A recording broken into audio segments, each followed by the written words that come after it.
This is the hardest request I've had for a song during lockdown. I don't know if it'll work a cappella, but I have no choice. This is for George. George requested this. George is a rotten rascal and now owes me lots of beer for singing this. This is written by Gordon Lightfoot, and it's the wreck of the Edmund Fitzgerald. We'll see how it goes. I hope you're all well.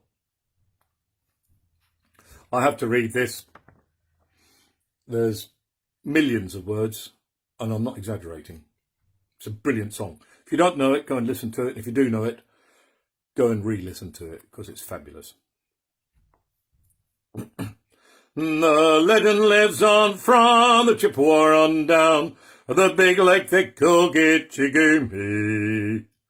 The lake, it is said, never gives up her dead when the skies in November turn gloomy. With a load of iron ore 26,000 tons more than the Edmund Fitzgerald weighed empty. That good ship and true was a bone to be chewed when the gales in November came early. The ship was the pride of the American side, coming back from some mill in Wisconsin. As the big freighters go, it was bigger than most, with a crew and good captain well seasoned. Concluding sometimes with a couple of steel firms when they left fully loaded for Cleveland. And later that night when the ship's bell rang, could it be the north wind they'd been feeling? The wind in the wires made a tattletale sound, and the wave broke over the railing. And every man knew, as the captain did too, to the which November came stealing. The dawn came late and the breakfast had to wait, when the gales of November came slashing. When afternoon came, it was freezing rain in the face of a hurricane west wind. When supper time came, the old cook came on deck saying, "Fellas, it's too rough to feed you." At 7 p.m. a main hatchway caved in. He said, "Fellas, it's been good to know you." The captain wide in, he had water coming in, and the good ship and crew was in peril. And later that night, when his lights went out of sight, came the wreck of the Edmund Fitzgerald. Does anyone know where the love of God goes when the waves turn the minutes to hours? The searchers all say they'd have made Whitefish Bay, they'd put 15 more miles behind her.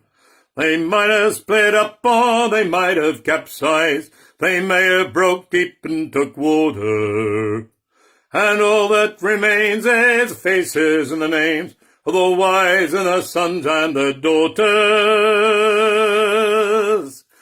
Lake Huron rolls and Superior sings in the ruins of a right water mansion. Old Michigan steams like a young man's dreams, the islands and bays are for sportsmen. And farther below, Lake Ontario takes in what Lake Erie can send her. And the iron boats go, as the mariners all know, with the gales of November remembered.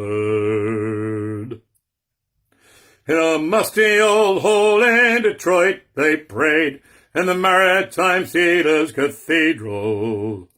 The church bell chimed till it rang 29 times for each man on the Edmund Fitzgerald. The legend lives on from the Chippewa on down, the big lake they call Gitchigumi. Superior, they said, never gives up her dead when the gales of November come early. Stay safe. That's for you, George.